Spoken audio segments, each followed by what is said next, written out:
Olá, ouvinte! Hoje viemos aqui falar com vocês sobre o movimento da água que acontece da folha para a atmosfera. Mas antes de chegarmos nessa parte específica, nós precisamos falar um pouco sobre as estruturas da folha em si. Obrigada a todos e até uma próxima. O xilema é um tecido da planta que fica responsável pelo transporte de água. Esse transporte acontece desde as raízes até chegar às folhas. Na folha, a água que sai desse xilema, ela vai para uma região chamada mesofilo, que é uma região interna da folha, que ela fica localizada entre as duas regiões de cutícula, de epiderme, então é uma região intermediária. A cutícula é uma estrutura que recobre toda a folha. Ela é extremamente importante para o controle da perda de água, principalmente em plantas de regiões muito quentes e secas. Quanto mais quente e seca a região, essa cutícula vai ser mais grossa e, consequentemente, menos água vai passar por ela. A camada limítrofe é basicamente o ar que fica parado junto à superfície da folha. Ela funciona como uma das formas de resistência à perda de água na folha e está basicamente relacionada à velocidade do vento e também ao tamanho que a folha tem. Quanto mais parado o ar junto à folha, mais difícil será da água sair. Quanto mais em movimento o ar estiver, menor será a força dessa resistência. Então, outras estruturas ficarão responsáveis pelo controle da perda de água, como no caso os estômatos, um exemplo. Existem algumas estruturas nas folhas que influenciam o tamanho dessa camada, como é o caso dos tricomos, dos estômatos em cavidades e o próprio tamanho e posição das folhas em relação ao vento. Um bom exemplo sobre a resistência da camada limítrofe é quando algumas espécies de gramíneas que estão com déficit hídrico, ou seja, não estão com a quantidade ideal de água em seu organismo. Elas se enrolam para aumentar o tamanho dessa camada limítrofe e assim elas evitam a perda de água em excesso. Os tricomas são estruturas que são projetadas da epiderme. A epiderme, no caso, é a camada mais externa de células que tem na folha. Então, esses tricomas saem dessa camada e servem para a proteção da folha.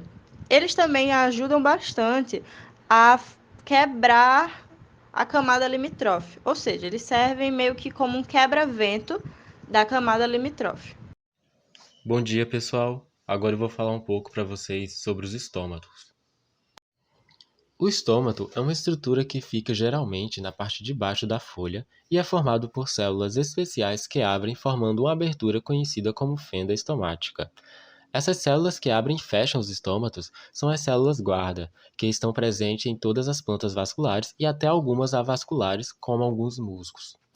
Também existem células que auxiliam as células guardas nessa função, mas essas não vão estar presentes em algumas plantas.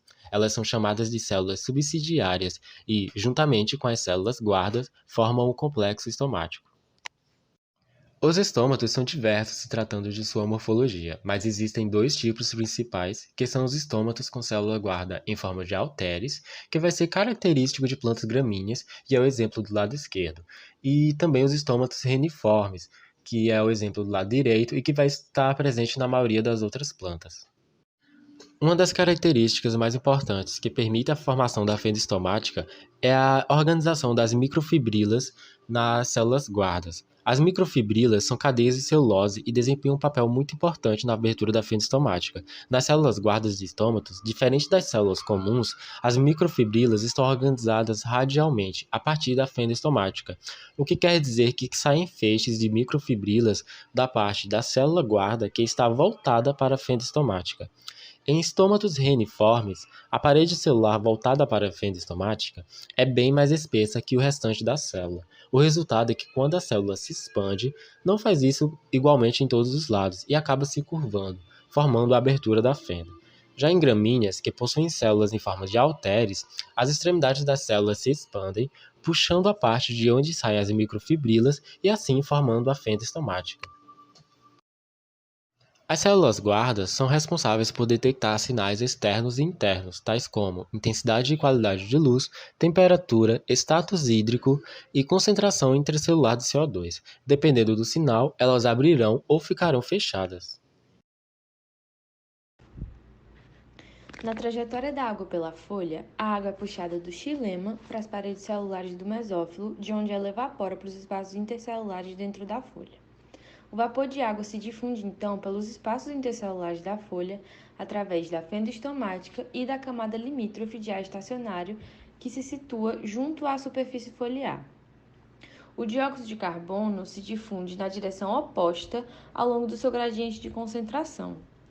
Quase toda a perda de água pelas folhas se dá por difusão de vapor de água pelas fendas estomáticas.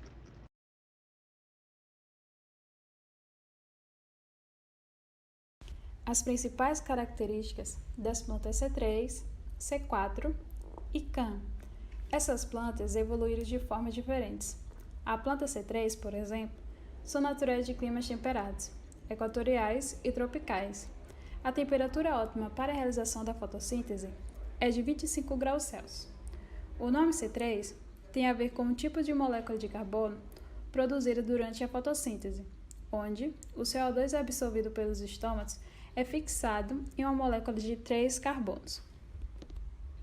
Já as plantas do tipo C4 são naturais de climas mais quentes, tropicais e semiáridos, e fazem a fotossíntese em temperaturas de 35 graus Celsius. O nome C4 é porque o CO2 entra no mesofilo e é rapidamente fixado em uma molécula de 4 carbonos. E por fim, as plantas do tipo CAN, que são de regiões desérticas e semiáridas, e fazem a fotossíntese em temperaturas de 30 a 40 graus Celsius. As plantas do tipo CAN, o CO2 é absorvido durante a noite, quando os estômatos estão abertos, e é fixado em uma molécula de 4 carbonos, que é armazenada até a chegada da luz do dia, como uma molécula intermediária. Isso permite que a fotossíntese ocorra em climas mais secos do que a C3 e a C4.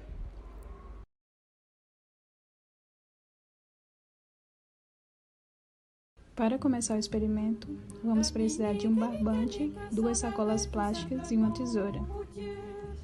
Em seguida, colocaremos as sacolas em cada uma das plantas, no qual essas duas plantas possuem metabolismos diferentes, C3 e o metabolismo CAN.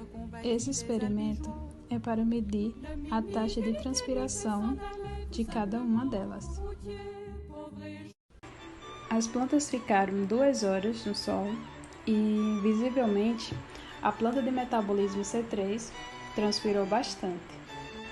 Isso acontece porque a fixação de carbono ocorre durante o dia.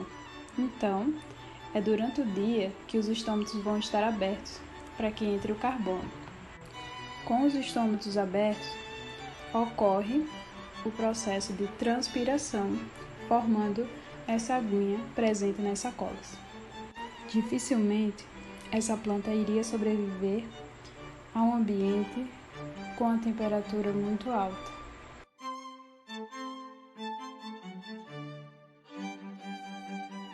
O cacto está com o saco totalmente seco. E por que isso acontece? Então, ele apresenta um metabolismo do tipo CAN e ele só vai abrir os estômatos apenas à noite. Justamente por ser de ambiente deserto, é durante a noite que ele vai abrir os estômatos para evitar a perda excessiva de água durante o processo de transpiração. Bom dia. Nessa parte do trabalho, irei falar um pouco sobre alguns tipos de adaptações de algumas plantas de regiões como a caatinga, onde essas adaptações irão afetar a fisiologia delas. Também vou falar sobre um método muito eficiente usado na agricultura familiar, que é interligado ao tema deste trabalho que estamos apresentando. Como foi dito, algumas plantas possuem adaptações tanto no metabolismo, como também em algumas estruturas que permitem a sobrevivência dessas espécies em ambientes quentes e secos. Os cactos apresentam modificações em ambos os sentidos. Sobre a folha, sabe-se que os espinhos dos cactos são folhas modificadas que evitam a perda excessiva de água através da transpiração. Algumas outras plantas, como as da família Malvaceae, apresentam tronco com casca lisa e com maior concentração de clorofila que permitem realizar fotossíntese mesmo quando perdem as folhas no período de seca. A perca das folhas também é uma característica fundamental para que essas plantas, nesse período, consigam sobreviver. A forte permeabilidade adquirida pela espessura da cutícula em folhas pequenas de plantas dessa região também é uma importante adaptação estrutural que evita o ressecamento. As folhas de plantas como o velame e o marmeleiro, que são típicas da caatinga, também possuem modificações estruturais na epiderme no parênquima clorofiliano que diminuem a taxa de ressecamento. Agora falando um pouco sobre um método bastante utilizado por agricultores da agricultura familiar na caatinga, que são as telas de sombreamento, conhecidas como sombrites. Essas telas são usadas há muito tempo para reduzir o calor excessivo sobre os plantios, auxiliam na redução da evapotranspiração das folhas, reduzem a temperatura das plantas e dos solos sombreados e também diminuem a radiação direta que está interligada ao ciclo metabólico dessas plantas. Além da eficácia, os materiais e instalações dessas estruturas são de baixo custo e podem ser feitos de maneira sustentável.